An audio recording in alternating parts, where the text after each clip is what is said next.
vous inquiétez pas, vous allez entendre que le homme là a engrossé au moins 3 gardiens en prison. Je vous dis, vous allez entendre d'ici très peu que le homme là a laissé au moins 3 enfants en prison.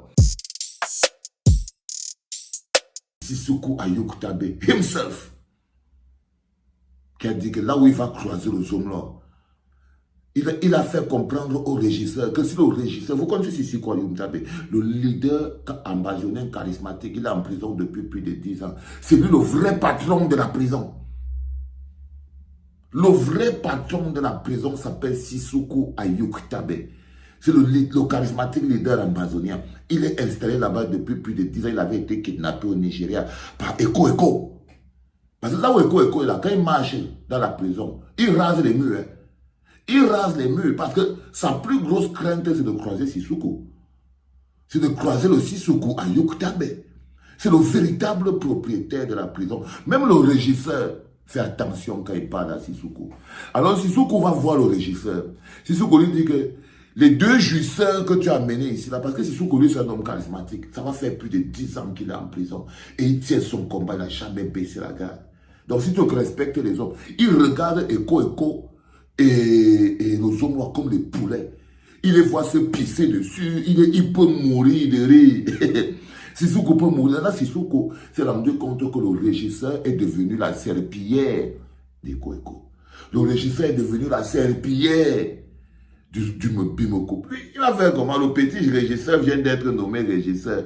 Il prend ses ordres de terminer le travail, Laurent Esso. Donc, du coup, Laurent Esso lui a dit que frère, laisse le gars là, il vit. Donc, il y a une salle dans la prison. C'est une salle commune. La salle là, elle sert en même temps de salle commune pour les avocats, les réunions avec les avocats. Donc, quand ton avocat vient, on t'appelle. Tu pars dans la salle commune, là, tu t'assieds, tu parles avec ton avocat, tu as le dé. Donc, les prisonniers se succèdent dans cette salle et tout. Donc, il y a cette salle qui est là. C'est aussi une salle qui a les matelas, mais les matelas, là, puent. Ça pue. Hey! Je n'ai jamais vu la salle, là. D'abord, c'est une salle qui sent la sueur. Les matelas qui sont là-bas sentent mauvais. Mais c'est posé là partout sur le lit. Parce que c'est aussi la salle de repos. Ouais. Quand une équipe a déjà trop travaillé, ils sont un peu fatigués, ils vont se reposer, boire une bière, ils partent dans la salle là. C'est aussi la salle de repos. Donc, ce n'est pas seulement la salle pour les avocats, c'est aussi la salle de repos. Mais la salle là, c'est aussi la prison.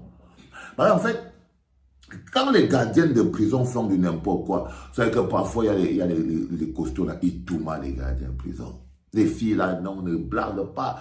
Il y a les prisonniers qui tout mal tout le temps les gardiens de prison. Tout le temps.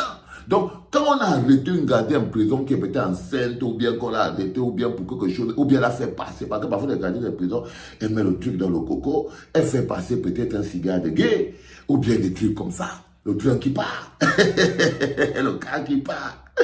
Donc, le bonhomme, il y a donc cette salle-là, les gardiens de prison aussi. Quand on arrête les gardiens de prison, c'est la prison, ça sert de prison aux gardiens de prison. Donc, elle reste enfermée là-bas, elle ne rentre pas chez elle. Donc, quand on veut faire peut-être punition, quelque chose de disciplinaire, elle ne part pas là-bas. Il y a cette salle-là, elle est très importante. Seulement, les hommes-là, le bim mère de mes hommes-là, et Eko ont transformé cette salle en un pinorium. C'est-à-dire que c'est là-bas où Eko finit de tout mal sa première, sa go. D'abord, ils sont tous des polygames. C'est terrible. Donc, Eko, quand il finit d'allumer, il doit bouger. Le homme vient, il allume, il bouge. L'avocat de Sissoko vient, Sissoko ne peut pas. D'abord, le premier jour, l'avocat est venu, ça sentait mauvais. L'odeur des fesses, non. Ça sentait partout dans la pièce, non.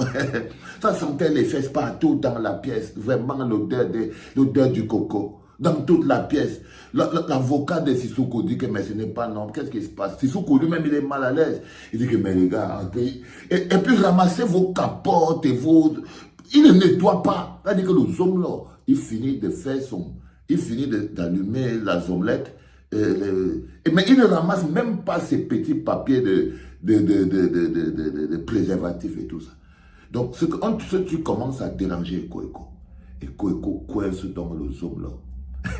Parce qu'en fait, qu'est-ce qui se passe? Que les hommes là passent toute la journée là. Les autres n'ont pas le temps. Dès que Mélissa vient, elle entre. les femmes qui sont prisonnières, on les appelle comment?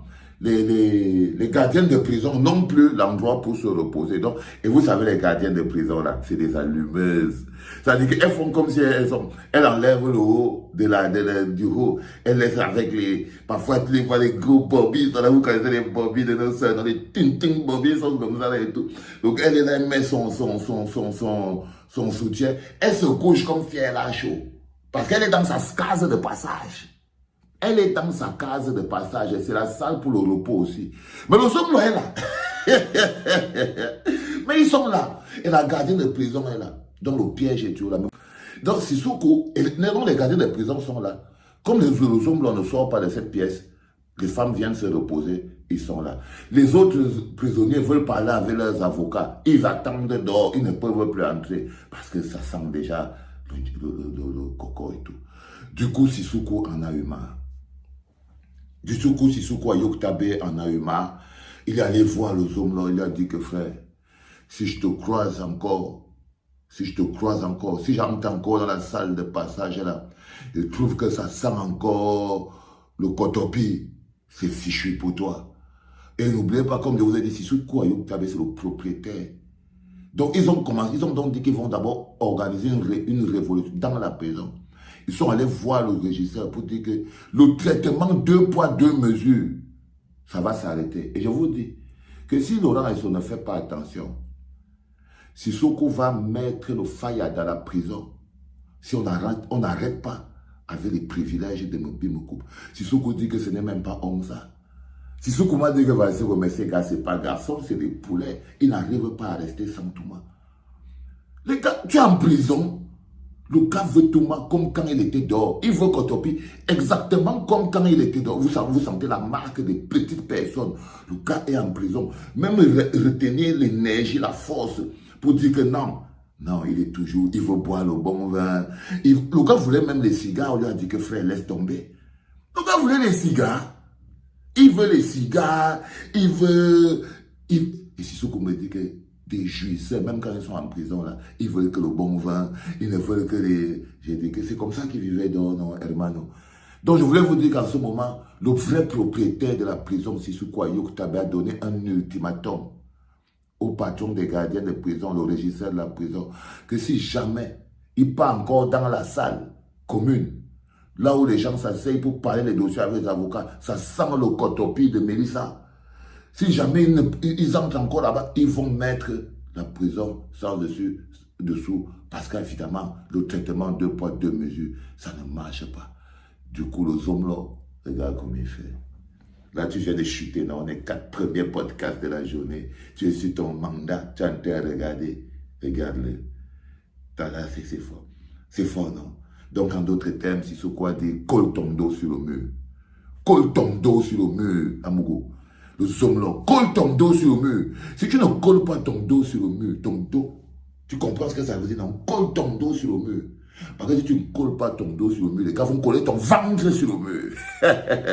Si tu ne colles pas ton dos sur le mur, les gars vont coller ton ventre sur le mur. Et imagine ce qui est derrière, quand le dos et le ventre est collé sur le mur.